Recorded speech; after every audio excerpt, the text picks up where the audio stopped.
बाबा विश्वनाथ जी आओ। नमो नारायण। आप बैठ जाइए, आप बैठ जाइए, नहीं, ऐसे आप बैठ जाइए महाराज। प्रभु आप बैठ जाइए, आपको शारीरिक कष्ट है, बैठ जाइए। पर अनुचित लगेगा। स्वामी खड़े हो, सेवक बैठ जाए, ऐसा। ये स्वामी तो प्रभु आप इंद्रियों के स्वामी हैं, हम तो केवल दंड के स्वामी हैं। बैठिए महाराज कोटि कोटि प्रणाम। बहुत सुख मिला, आप आए, कृपा करके। स्वामी जी, अब अभी शरीर चल पाता है तो आपके दर्शन के लाभ पाने के लिए आ गए। आप तो संतों में इस समय निर्विवाद संत हैं, कोई ऐसी वाणी आपकी ऐसी निकलती ही नहीं है कि उस पे कोई कटाक्ष हो, और कटाक्ष करने वाले से ज्यादा विरोधी खड़े हो जाते हैं आपके पक्ष में। तो अब हम लोगों की उतनी सामर्थ्य नहीं है कि ऐसी वाणी के धनी रहें, लेकिन आपके दर्शन करके हमको लगता है कि ऐसा प्रभु की कृपा प्राप्ति होगी कि आप लोगों जैसे अच्छे संतों के वाणी को सुन के हम लोग भी कुछ अच्छी धारणा ग्रहण करें। हमें तो बस आप सब संतों के चरण रज का प्रताप ही बुलवाता है। तो महाराज जी, ना तो कोई हम विद्वान हैं, ना हम ज़्यादा पढ़े लिखे हैं, बस संतों के चरण रज, संतों की चरण रज में बड़ी सामर्थ्य है। उसी चरण रज का प्रभाव जो है वही बुलवाता है। जो शास्त्र ज्ञान है वो बाह्य है, और जो भजन के द्वारा अनुभूत ज्ञान है वो आंतरिक, वो मायामल का नाश करता है। जो आंतरिक ज्ञान प्राप्त होता है वो मायामल का नाश करता है। जो शास्त्र ज्ञान है वो माया को बढ़ा भी सकता है, कि जैसे हम विद्वता के द्वारा चार लोगों को रिझाए तो उससे हमें अर्थ आदि की प्राप्ति, मान आदि की प्राप्ति, और उसमें हम राजी हो गए तो माया बढ़ गई। तो जो ज्ञान है वो गुरु कृपा से जब हम साधन में लगते हैं, और साधना के द्वारा जब स्वयं का अनुभव होता है और देह का राग मिटता है, तब बात बनती है। हाँ, ज्ञानम लब्ध्वा परम शांति मचिरेणाधि गच्छति।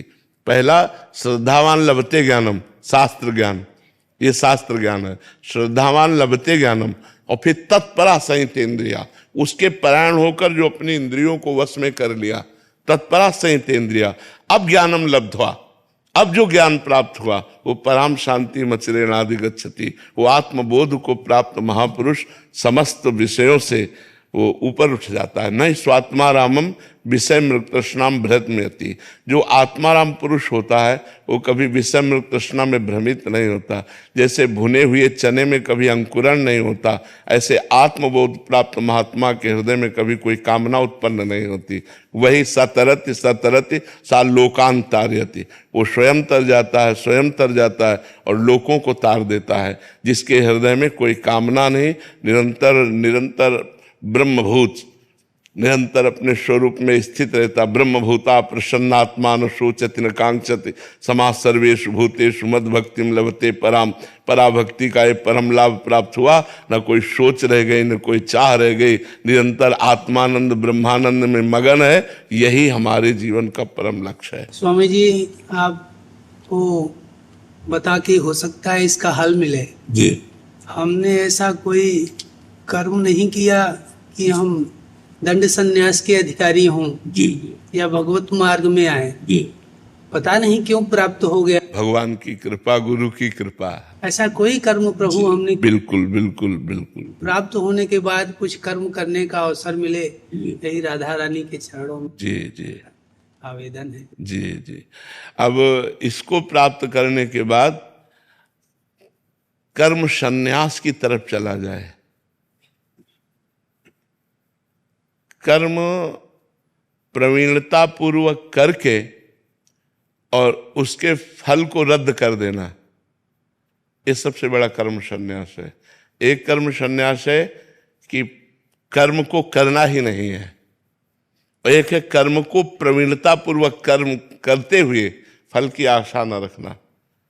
ये कर्म त्याग सबसे ज्यादा श्रेष्ठ है, कि जो कर्म करके और उसके फल का त्याग कर दिया, ये कर्म त्याग सबसे ज्यादा श्रेष्ठ है।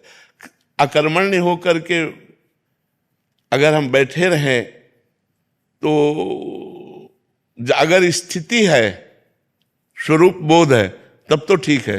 अगर स्वरूप बोध नहीं है तो फिर जीवन व्यर्थ चला जाएगा। इसीलिए जो हमें मंत्र मिला है प्रणव, ये हर श्वास में रम जाना चाहिए। और शरीर से जो हमारे आश्रम के अनुकूल चेष्टाएं हैं, जैसे संन्यास आश्रम के अनुकूल चेष्टाएं, बस उतनी ही चेष्टाएं होनी चाहिए। ज्यादातर निश्चेष्ट होकर तीनों शरीरों के राग को मिटाना है। तो जैसे क्या आत्मोद्धार कर लेना स्वार्थ में नहीं आता? नहीं, आत्मोद्धार स्वार्थ के अंदर नहीं आता। शरीर भोग की वासना को स्वार्थ कहते हैं। आत्मस्वरूप की जो इच्छा है, इसी को विशुद्ध मुमुक्षुता कहते हैं। आत्मस्वरूप के बोध की इच्छा या आत्मा में निरंतर संलग्न रहना, ये मुमुक्षुता है जो हजारों जन्म की पुण्यों के बाद आती है। भगवान शंकराचार्य जी ने लिखा है, शास्त्रों जन्मों के पुण्यों के बाद मुमुक्षुता जागृत होती है। इसे स्वार्थ कहते हैं। जो शरीर को लेकर के वासना की पूर्ति, शरीर को लेकर के जो इच्छाएं हैं उन्हें स्वार्थ कहते हैं। स्वरूप को लेकर के जो इच्छाएं हैं उन्हें परमार्थ कहते हैं। और परमार्थ की इच्छा होना ही परमार्थी का लक्षण है। हम उच्च कोटि की परमार्थी स्थिति को प्राप्त हो, ऐसी इच्छा हर परमार्थ के पथिक में होनी चाहिए। जो शरीर को लेकर मान सम्मान, खान पान, कुटिया, ये व्यवस्था है, ये सब स्वार्थ के अंदर। जो शरीर को लेकर है वो स्वार्थ के अंदर है, जो स्वरूप को लेकर है वो परमार्थ के अंतर्गत है। तो हमें इसी जन्म में अपना कल्याण कर लेना चाहिए। दूसरों का कल्याण करने की बात जैसे आती है, ये भी एक अज्ञान से युक्त बात है। अच्छा, ये अज्ञान के अंतर्गत है, क्योंकि दूसरा कोई है नहीं।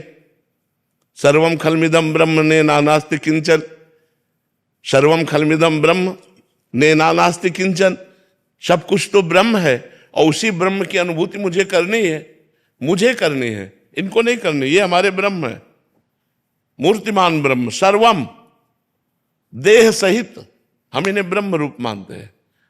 इसी ब्रह्म का मुझे अनुभव करना है और मुझे अनुभव हो गया तो सबका कल्याण हो गया।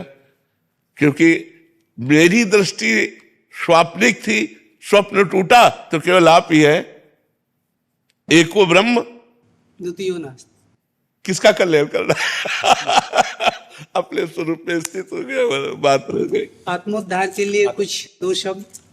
बस ये जो प्रणव है, इसका जितना अंदर से मनन किया जाएगा, जितना जप किया जाएगा, यही सब कुछ कर देगा। प्रणव ही कर देगा। और मतलब आप अगर कोई शास्त्र ना पढ़ें और केवल प्रणव जपते रहें तो आप देख लीजिए वेदांत का सार आपके हृदय में स्फुरित हो जाएगा। इसको वेदों में उद्गीत कहा गया है, उद्गीत कहा गया है प्रणव को।